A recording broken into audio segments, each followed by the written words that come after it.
The twin suns of Orris Prime hung lazily over the horizon, their light casting the academy grounds in a deep orange glow. Orris Academy for the Gifted was a prestigious institution that stretched across an entire continent, with towering spires of obsidian and silver, sleek walkways connecting massive domes of glass, where the most advanced minds from dozens of worlds studied. It was a place of power, knowledge, and competition. Standing at the base of the academy's entrance, Lucas Carter felt very small. His feet barely scraped the ground as he sat on a low ledge, looking out across the vast expanse of fields and alien fauna.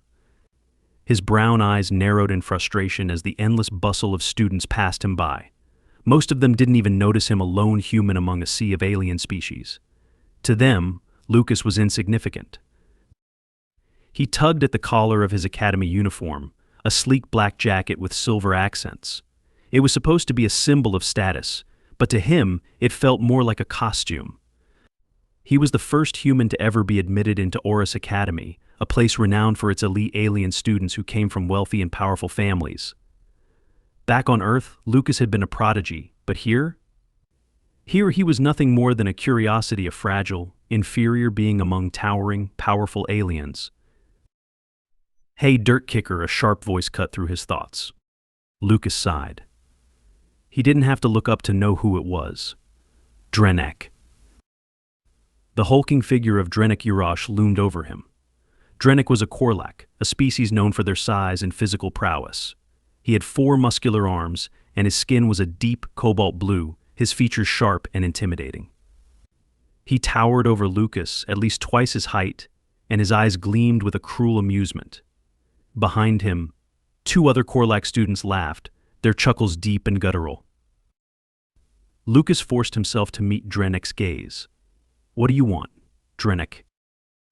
The Korlak sneered, his sharp teeth gleaming in the sunlight. "Just checking on the Academy's pet human.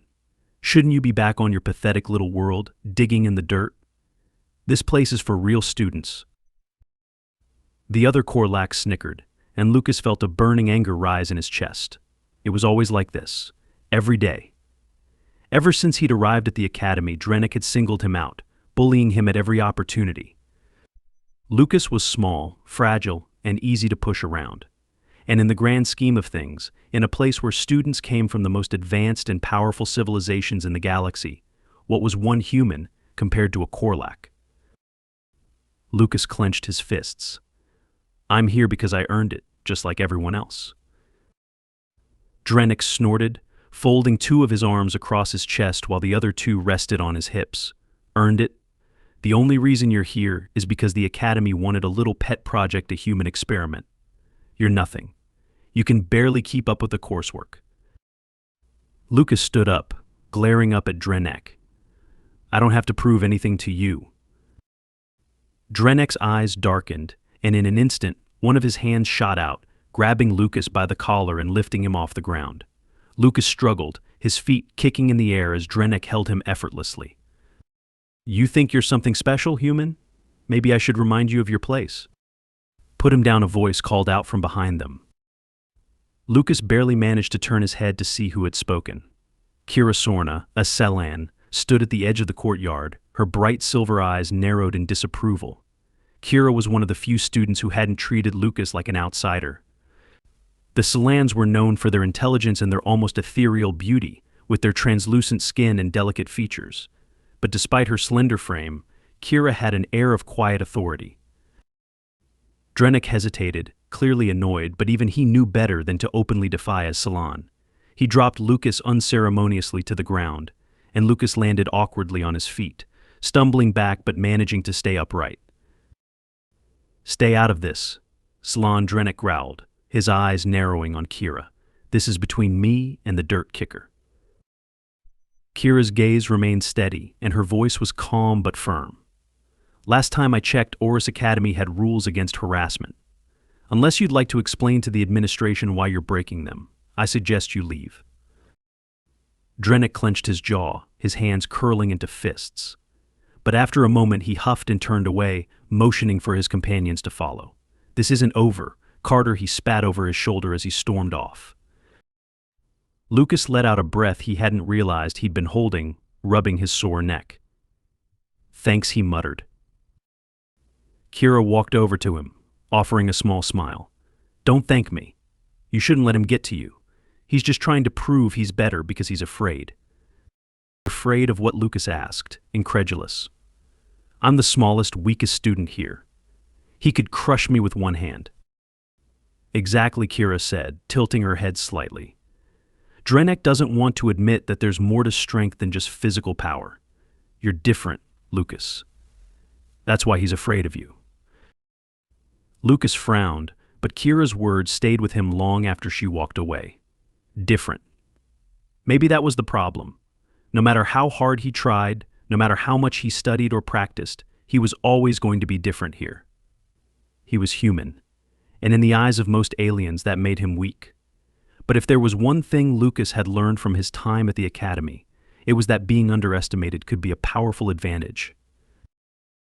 As the days went by, Lucas kept his head down, attending classes and trying to avoid Drennak as much as possible. Orris Academy's curriculum was brutal courses in advanced mathematics, alien languages, interstellar navigation, and military strategy, each more difficult than the last. For a while it seemed like Drennak had backed off, though Lucas suspected it was just a matter of time before the Korlak found another opportunity to torment him. That opportunity came during a class on tactical simulations. The students were gathered in the Academy's vast training arena, a massive dome filled with holographic projections of battlefields.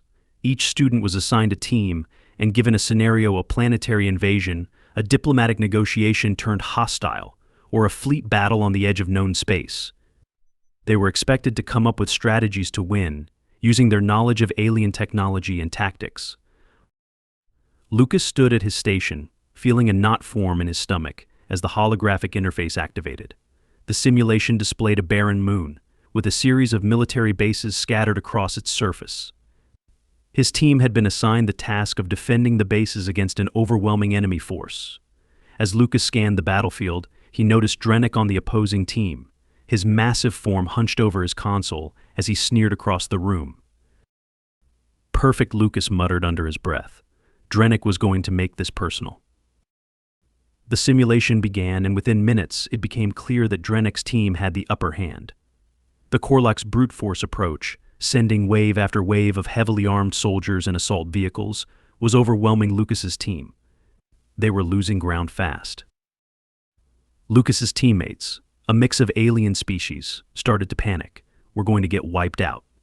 There's no way we can hold all of the bases.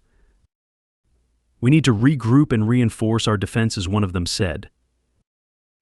But Lucas's mind was already racing. Drennak's strategy was predictable. He was relying on sheer numbers and firepower. It was a typical Korlak approach.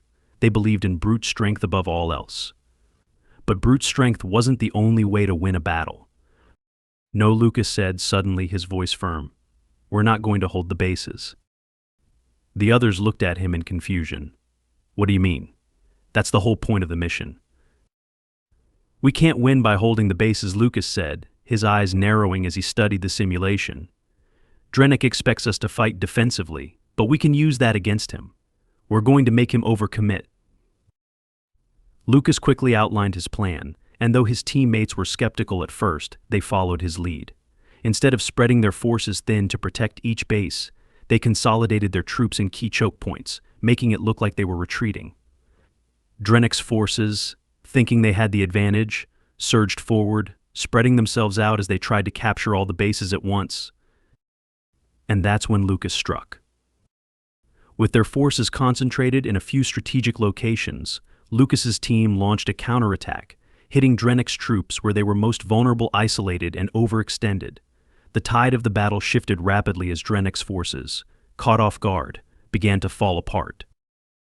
In the final moments of the simulation, Lucas's team launched a decisive strike against Drennak's command center, winning the battle. As the holographic battlefield faded away, Lucas could feel the eyes of the entire class on him. There was a stunned silence, followed by murmurs of disbelief. Did the human just ... win? No way. That wasn't supposed to happen. Drennak stood frozen at his station, his fists clenched in anger. His face was a mask of rage as he stormed across the arena, heading straight for Lucas. "You cheated," Drennak roared, his voice echoing through the room. "There's no way you could have beaten me." Lucas met his gaze, standing his ground. "I didn't cheat, Drennak. You underestimated me. You thought brute strength was enough to win, but you didn't stop to think that there's more to strategy than just throwing soldiers at a problem." The Korlak's eyes blazed with fury, and for a moment it looked like he might attack Lucas right then and there. But before Drennak could make a move, one of the instructors, a stern-looking Verkarian with metallic skin, stepped forward. "Enough, Urash," the instructor said, his voice cold and commanding. "Carter won the simulation fairly. His strategy was sound, and he exploited your weaknesses. Learn from it." Drennak's jaw tightened, but he didn't argue. With a final glare at Lucas, he turned and stormed out of the arena, his pride clearly wounded. Lucas let out a slow breath, feeling a sense of relief wash over him. He'd done it. He'd beaten Drennak, and not just in front of his friends, but in front of the entire class. It wasn't just a victory in a simulation, it was proof that he belonged here, that humans could stand on equal footing with the galaxy's elite. As the class began to disperse, Kira approached him, a small smile playing on her lips. "I told you," she said softly. "He's afraid of you." Lucas smiled back, feeling a surge of confidence he hadn't felt in a long time. "Maybe," he said, "but from now on he's going to think twice before underestimating me." And as he walked out of the arena, the weight of the Academy's expectations still hanging over him, Lucas knew one thing for certain: this was only the beginning. The buzz of whispers followed Lucas as he walked through the Academy halls, but this time it wasn't the usual derision or condescension. The other students, aliens from across the galaxy, some with multiple limbs, others with shimmering scales or iridescent feathers, watched him with newfound curiosity. Even some of the instructors gave him nods of acknowledgement. He had done what no one thought possible: a human had outsmarted one of the Academy's strongest students in front of everyone. But Lucas knew better than to let it go to his head. The victory in the simulation had been sweet, but Drennak wasn't the kind of opponent to let things slide. The Korlak would be seething, planning his next move, and Lucas would have to stay on guard. The Academy was a constant battleground, sometimes literal, often political, and the students here weren't just competing for grades. They were competing for status, for influence, for the attention of the galaxy's most powerful leaders. As he approached the entrance to the dormitory, a shadow fell across his path. Lucas looked up to see none other than Drennak, leaning casually against the wall, his two massive arms folded while the other two twitched at his sides. His face was a mask of simmering rage, but his eyes held a cold, calculated glint that made Lucas's stomach churn. "Congratulations," Carter Drennak said, his voice low and mocking. "Seems you've managed to make a name for yourself." Lucas stopped, his heart pounding in his chest. He fought to keep his voice steady. "I did what I had to do. It's called strategy." Drennak's lips curled into a sneer. "Strategy, huh? You think one lucky simulation makes you special? You think that little stunt of yours changes anything?" Lucas swallowed hard. He knew Drennak was right about one thing: his victory had been a small one in the grand scheme of things. The Academy wasn't just about battles on digital fields. It was about power, influence, alliances, and Drennak had plenty of those. "I'm not looking to change anything," Lucas replied, trying to sound more confident than he felt. "I'm just here to prove that I belong." Drennak took a step closer, his massive form casting a long shadow over Lucas. "You don't belong here, and I'm going to make sure you know it. You might have outsmarted me once, human, but you're still weak, and weakness doesn't survive at Orris Academy." With that, Drennak turned and stalked off, his hulking figure disappearing down the corridor. Lucas stood frozen for a moment, feeling the weight of Drennak's threat settle over him like a dark cloud. He knew that Drennak wasn't done with him. Not by a long shot. Days passed, and though Lucas tried to focus on his studies, the tension between him and Drennak only grew. It was subtle at first: small acts of sabotage, like missing equipment in the labs or inexplicably glitching interfaces during practice sessions. Lucas knew it was Drennak or his goons, but proving it was another matter. Every time something went wrong, Drennak would just flash that arrogant grin, as if daring Lucas to say something. But Lucas wasn't the only one noticing. Kira, ever observant, began to keep a closer eye on him. They had started spending more time together after the simulation victory, and though she didn't say it outright, Lucas could tell she was worried.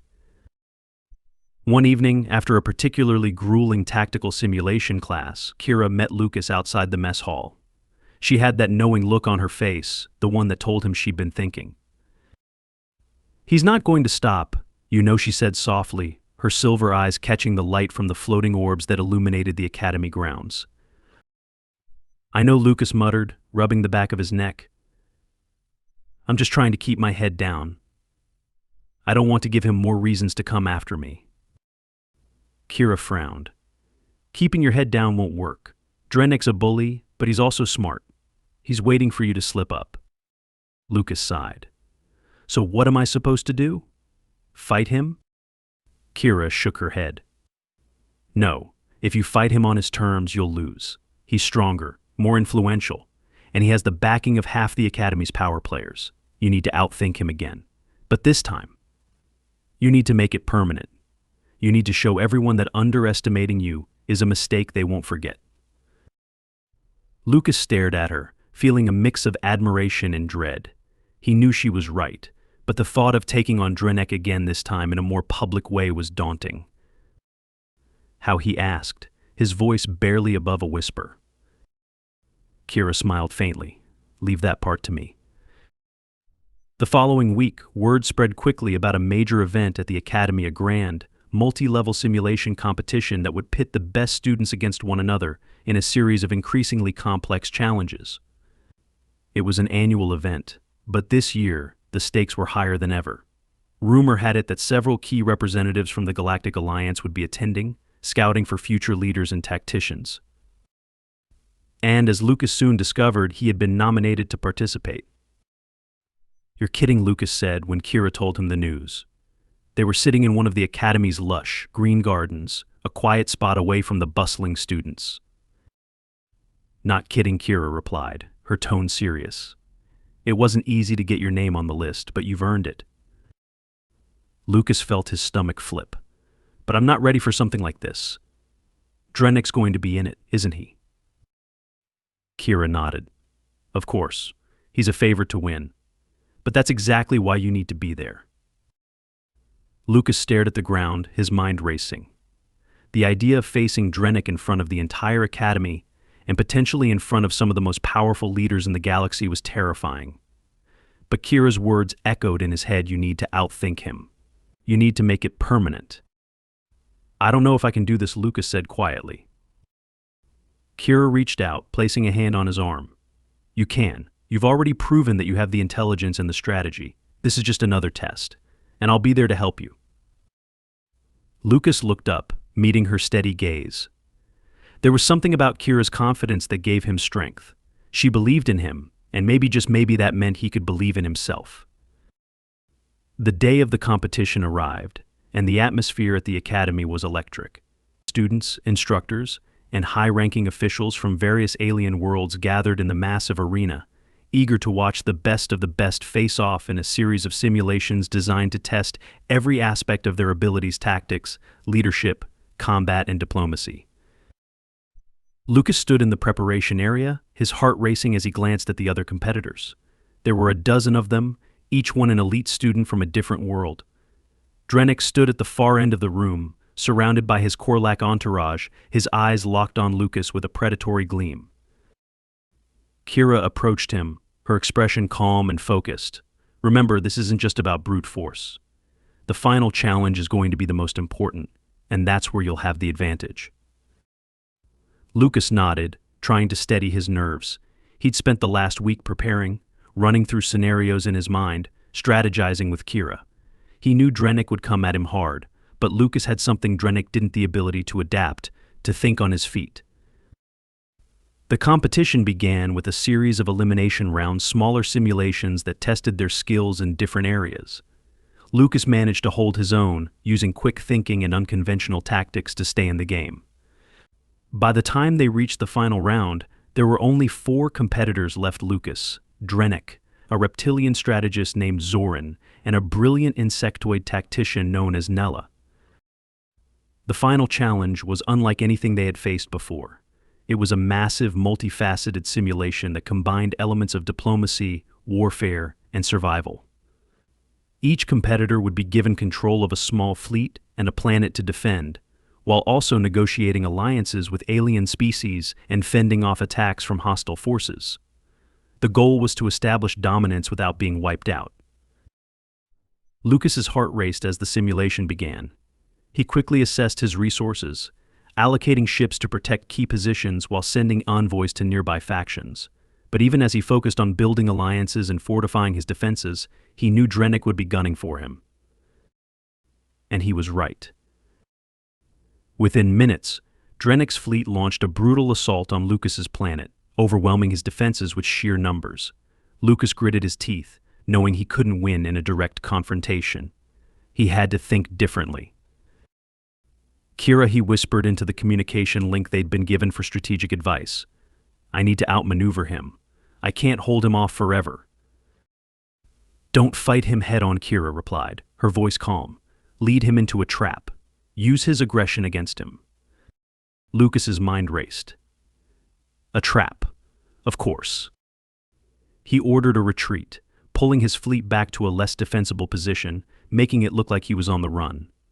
As expected, Drennak pursued, his ships closing in for the kill. But what Drennak didn't know was that Lucas had set up a series of ambush points, using the terrain and hidden resources to lure Drennak's forces into a bottleneck. When Drennak's fleet reached the ambush site, Lucas sprung the trap. Hidden artillery stations and cloaked ships emerged from the shadows, bombarding Drennak's forces from all sides. Caught off guard and unable to retreat, Drennak's fleet crumbled under the onslaught. Lucas felt a surge of triumph as the simulation declared him the victor, his holographic forces standing victorious over Drennak's shattered fleet. The crowd erupted into applause, and for the first time since arriving at the Academy, Lucas felt like he truly belonged. He had beaten Drennak not just once, but twice, and this time in front of the entire Academy. As Lucas exited the simulation chamber, he caught a glimpse of Drennak's face, his usual arrogance replaced with disbelief and rage. But this time, Drennak didn't say a word. He simply turned and walked away, his head bowed in defeat. Kira was waiting for him outside, a proud smile on her face. You did it, she said softly. Lucas smiled, feeling a weight lift off his shoulders. Yeah, I did. And as he stood there, basking in the afterglow of victory, Lucas knew that this was only the beginning. There would be more challenges, more enemies to face, but he was ready. He had proven that humans weren't weak, that they could think, strategize, and win in a galaxy full of powerful beings. He had outsmarted his enemies, and now he was ready for whatever came next.